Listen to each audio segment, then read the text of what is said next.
information coming out now about how Bryan Kohberger regarded women. One of his former dates is describing a disturbing experience, and also new allegations that Kohberger was sexist and graded female students more harshly.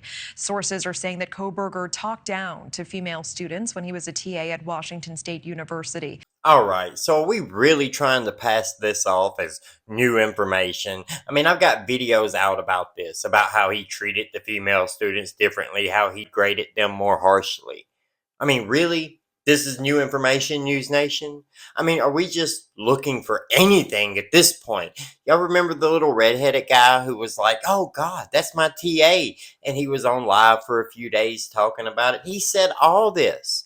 And then you remember News Nation themselves, they reported on this and they said, Bryan Kohberger hates women.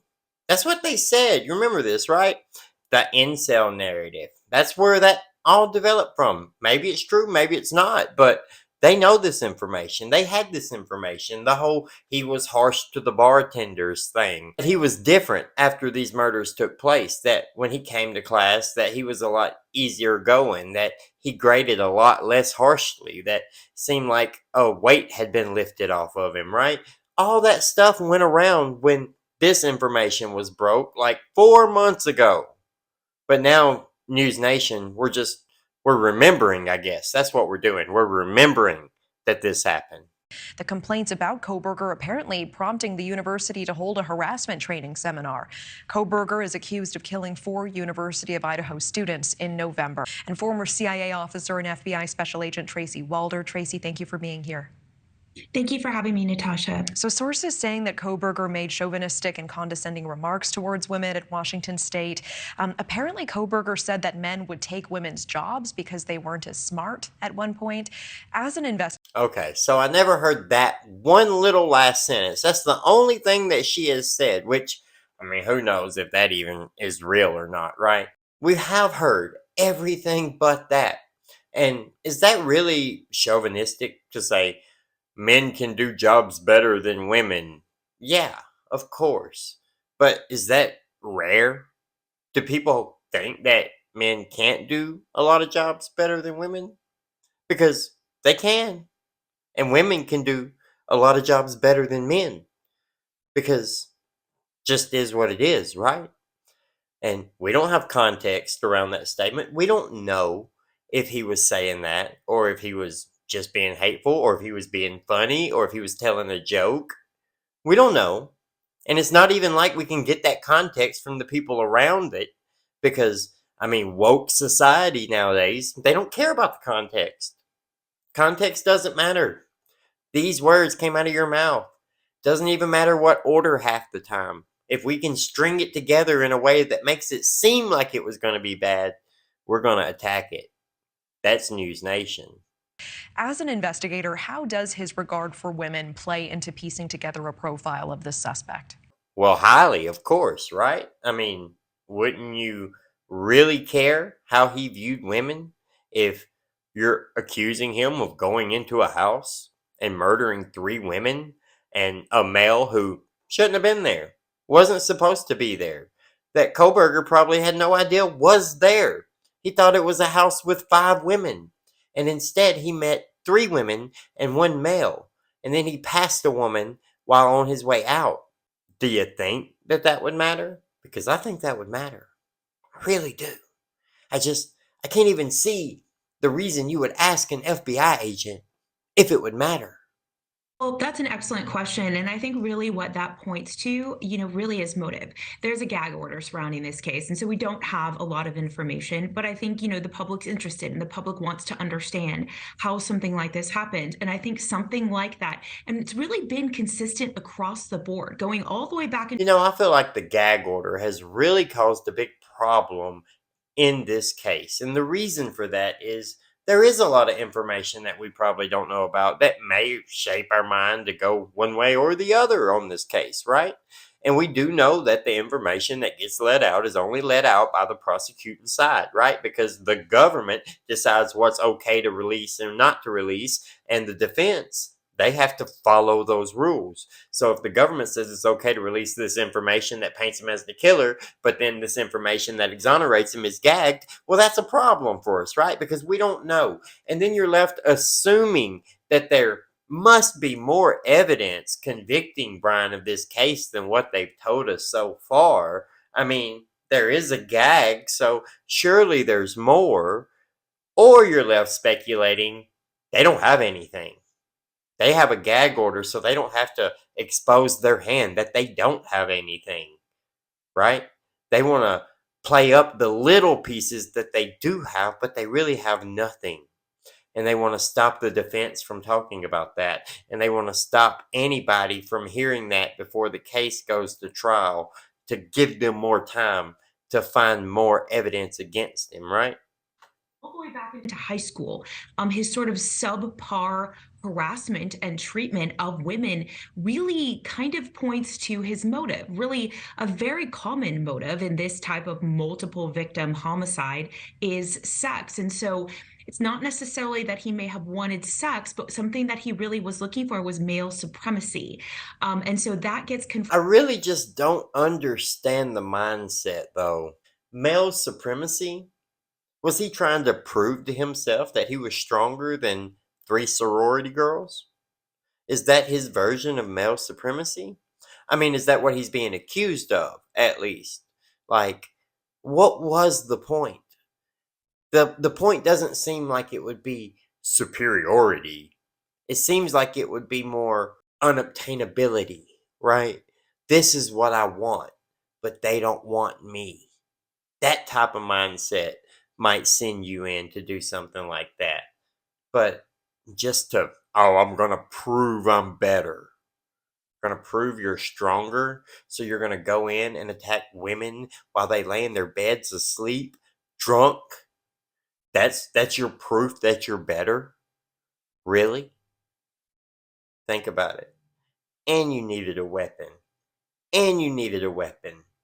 Whoever did do this, that's how big of a bitch you are.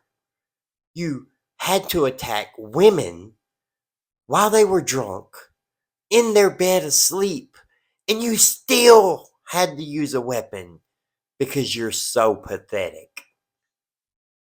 Anyway, sorry.